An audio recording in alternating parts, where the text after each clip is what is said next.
নমস্কার বন্ধুরা, দেখুন ওলের ডাটা এনেছে। এই ডাটাটা দিয়ে আমি এখন রান্না করব চিংড়ি মাছ দিয়ে। আর পাতাটাও ফেলবো না, পাতাটাও আমি বাটা করব চিংড়ি মাছ দিয়ে।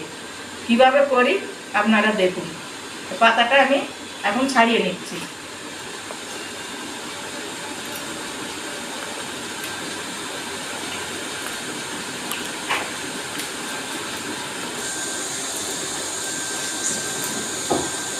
এইভাবে আমি পাতাটা ছাড়িয়ে নিচ্ছি। দেখুন ওলের পাতা আমি এইভাবে ছোট ছোট করে কুচিয়ে নিয়েছি। এইরকম ছোট ছোট করেই কেটে নিতে হবে, তাহলে বাছতে গেলে বাছাটা সুন্দর হবে। এবার আমি গ্যাস ধরিয়ে কড়াইটা বসিয়ে দিয়েছি। কড়াইটা আমার গরম হয়ে গেছে। আমি দিয়ে দিচ্ছি সর্ষের তেল। দিচ্ছি একটা, এটা হচ্ছে লাল কাঁচা লঙ্কা। দিচ্ছি 5-6টা রসুনের কোয়া। দিচ্ছি একটু পেঁয়াজ।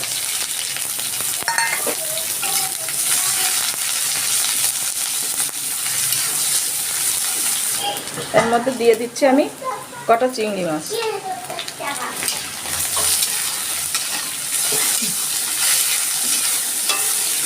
আমি দিচ্ছি অল্প একটু হলুদ গুঁড়ো, অল্প একটু নুন।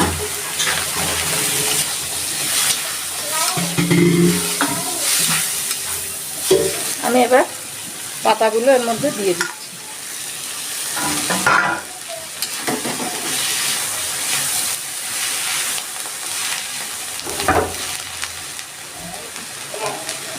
দিচ্ছি অল্প একটু নুন, অল্প একটু হলুদ গুঁড়ো।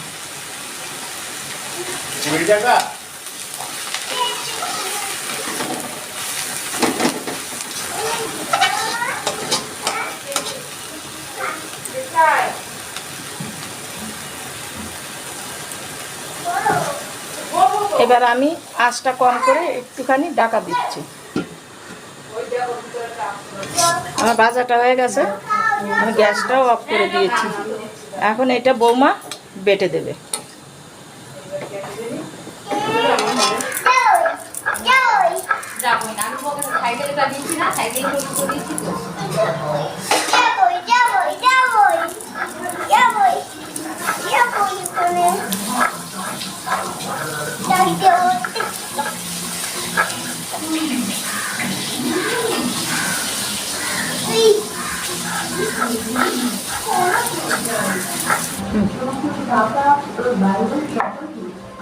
দেখুন বৌমা বেটে রেখে গেছে। আমি এটাকে এখন একটু মেখে দিচ্ছি। আমি অল্প একটু নুন দিচ্ছি, বারবার নুন দেওয়া, তার জন্য আমি অল্প একটু নুন দিচ্ছি। দিচ্ছি একটু হলুদ, একটা কাঁচা লঙ্কা দিয়েছিলাম, এখন দিচ্ছি একটা শুকনো কাঁচা লঙ্কা।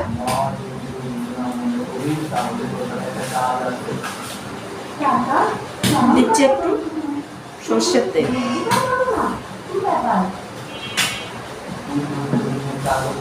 বাটা ভর্তা একটু কাঁচা সর্ষের তেল পড়লে খেতে খুব ভালো লাগে। আর এই যে হলুদটা মনে করবেন না, হলুদের গন্ধ বেরোবে। তেলের সাথে হলুদ দিলে আর গন্ধ থাকে না। আমি এবার শুকনো লঙ্কাটা এভাবে হাত দিয়ে ভেঙে দিচ্ছি।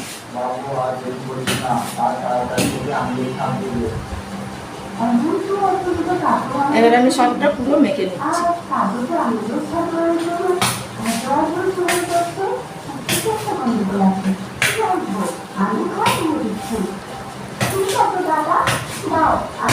এই বাটাটা এইভাবে আপনারা করে খেয়ে দেখবেন।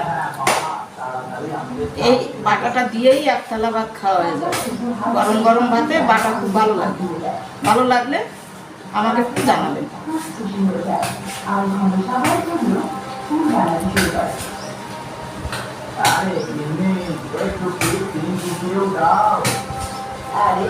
আমার মাখাটা হয়ে গেছে, আমি এবার তুলে নিচ্ছি।